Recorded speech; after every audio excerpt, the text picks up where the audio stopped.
নমস্কার বন্ধুরা, তোমরা সবাই কেমন আছো? আশা করি সবাই ভালো আছো।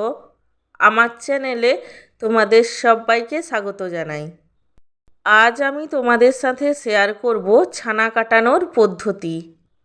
ছানা কাটানোর জন্য প্রথমেই 1 লিটার দুধকে গরম করতে বসিয়ে দেব।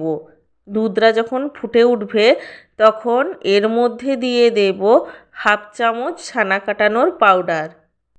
তোমরা চাইলে ছানা কাটা পাউডারের পরিবর্তে লেবুর রস কিংবা ভিনিগারও দিতে পারো।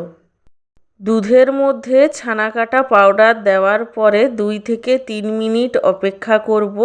তারপর একটা চামচ দিয়ে ভালোভাবে নেড়েচেড়ে দেব।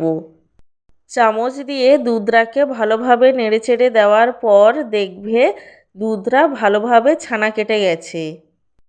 দুধটা ছানা কেটে গেলে এটাকে আমি ছাঁকনি দিয়ে ছেঁকে নেব। তো তোমরা দেখতেই পেলে কত সহজেই দুধ থেকে ছানা কাটানো যায়। তোমরাও এইভাবে দুধ থেকে ছানা কাটাতে পারো।